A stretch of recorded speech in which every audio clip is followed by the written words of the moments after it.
আরে মারু, আসলাম তো সেই যশোরেতে খুব কষ্টে এই রোদের ভিতরে, কাঠ ভাঙা রোদ। প্রাইভেট তো দিক ঠেকা দিয়েছিলাম, মাঠে তো আসা যাচ্ছে না।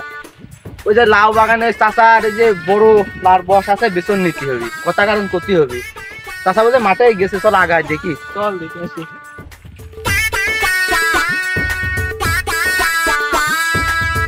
ওই চাষা মনে হচ্ছে ঔষধ দিচ্ছে, চাষা ডাকতেছে, ও চাষা এদিকে আছেন, আপনি তো খুঁজতেছি চাষা।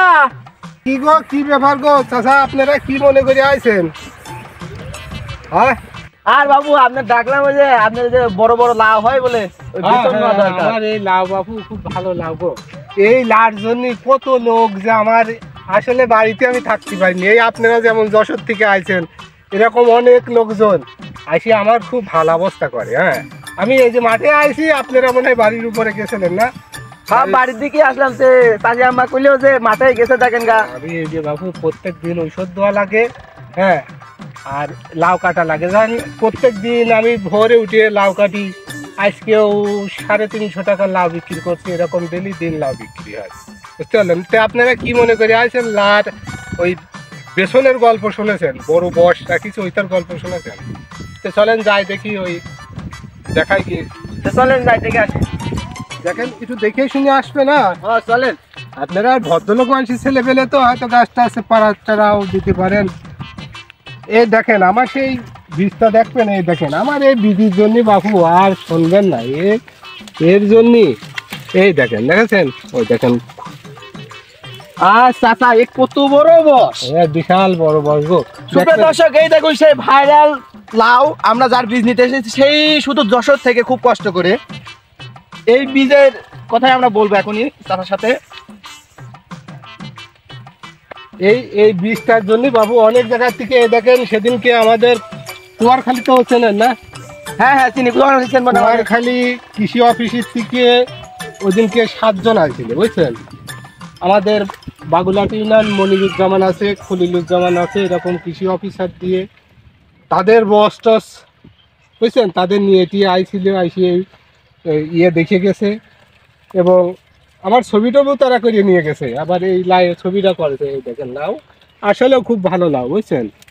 এই লাইয়ের বীজ হচ্ছে আমার ওই আপনাদের যশোর এলাকার থেকে একজন আমার 8টা বীজ দিছিল, বুঝছেন? তো আমি এই 4 কাঠা ভুর মধ্যে 8টা বীজ রকম করেছিলাম। তারপরে লাউ মোটামুটি ভালোই বিক্রি হচ্ছে, বুঝছেন? আমি কিন্তু জাংলা দিই না এখানে, বুঝছেন? প্রথমে ছিল মরিচির গাছ, ঝালের গাছ চেনেন? হ্যাঁ হ্যাঁ চিনবো না। ঝালের গাছ ছিল প্রথমে, ঝালের গাছ মরিয়ে যাওয়ার পরে এর উপরে তুলে দিছিলাম। তুলে দেওয়ার পরে ধরেন যে আমি এই 4 কাঠা ভুর মধ্যে 60,000 টাকার মতন ঝাল বিক্রি করেছিলাম। তারপরে এই গাছ তুলে দিছি, লাউয়ের গাছ তুলে দেওয়ার পরে 45,000 টাকার লাউ অলরেডি বিক্রি হয়ে গেছে আমার, বুঝছেন? 45,000 টাকা লাউ বিক্রি হয়ে গেছে। কয়েকদিন মাঝে বাদ ছিল, আবার আজ 1 সপ্তাহ মতন গত হয়ে গেল। প্রত্যেক দিন 3 থেকে 350 টাকার লাউ এখান থেকে ওঠে, বুঝতে পারলেন? আমার এই লাল বীজ দোয়া লাগবে চাচা, আমার জ্যামাই হোক এই লাল বীজ দোয়া লাগবে, আর বীজ দেয়া লাগবে আমার চাচা। গো বাপু, দাঁড়াও, আবার ফোন আসলে কোথা থেকে গো? আমার কোথাও আইসি শান্তি নেই। হ্যাঁ হ্যাঁ, কি হ্যাঁ, ও মনিরুজ্জামান কৃষি অফিসার। আচ্ছা আচ্ছা আঙ্কেল, কি বলেন? ও লাইয়ের বীজ, এই লাইয়ের বেসন কাটতি, এই বস্তা কাটতি আমি এই মাত্রই মাঠে আইছি, বুঝছেন?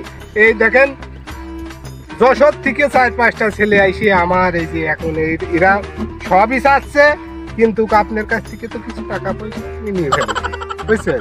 আপনারা আইছেন, আপনাদের সামনেতে এই লাউটা কাটি, হ্যাঁ, কাটিয়ে চলেন বাড়ি নিয়ে যায়। আর এই বীজ তো এখন দেওয়া যাবে না, আপনারা আমার ফোন নাম্বার নিয়ে যাবেন। নিয়ে যাওয়ার পরে এই বীজটা যখন রোপণ করতে হবে মাটিতে, ঠিক সেই সময় আমি আপনাদের ফোন দিয়ে জানাবো, না আপনাদের বেশি বীজ দিতে পারবো না। আপনারা অনেক বীজ দিতে আইছেন।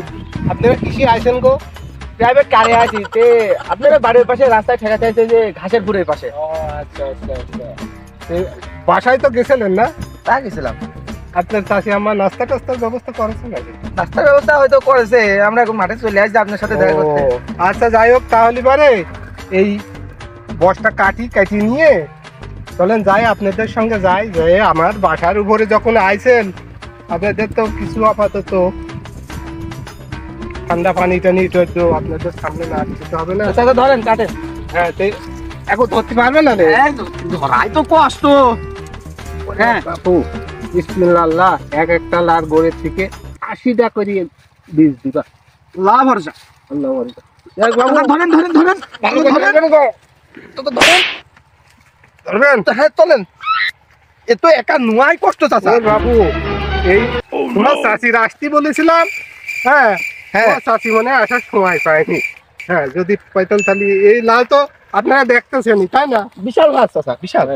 এই লাল তো আসলে একা নিয়ে যাওয়াও সম্ভব হইল না। তো আপনারা প্রাইভেট ভ্যাকুল নিয়ে আসে এই জায়গায় নামান। হ্যাঁ এই দেখেন লাউ বাপু, খুব এই দেখেন লাউটা খাড়া করে দেখেন, দেখছেন? আর আমার এই লাউ বাজারে নিয়ে গেলি পারে, বুঝতে পারলেন? আরে বা, কেউ যদি 3 টাকা বেচে আমার লাউ 6 টাকা বিক্রি হয়। কত বড় দেই তো, প্রায় 4.5 হাত চাচা। 4.5 হাত। লাউগুলো খুব স্বাদের গো, যে খাইছে সেই বলে যে, বুঝতে পারলেন? তো যাই হোক, কথা ওটা না, আমার লাল বেসন দোয়া লাগবে, বাড়ির দিক যাই চলো। ধরেন গো, এই ধরেন আমি গামছাটা বাবু ঠিকঠাক করিয়ে নিয়ে চলেন, আপনার সাথেই আমি যাই। হ্যাঁ যাই, চলেন বাসার উপরে যাই, যাই তো বাবু ধরবেন। হ্যাঁ ধরি ধরি। ওই আল্লাহ আল্লাহ রাসূল বলো। দেখি গো, ওই কাছিটা দেন আমার কাছে, এই যে, এই। কাছিটা দেন, চলেন যাই। এই ঢপ ঢপটা আমি নিয়ে চাচা, হ্যাঁ ঢপ নিয়ে আমি। আচ্ছা, তাহলে আপনাদের বাবু ভদ্রলোক বয়সী ছেলে বলে। ও সমস্যা নেই চলো। হ্যাঁ চলো।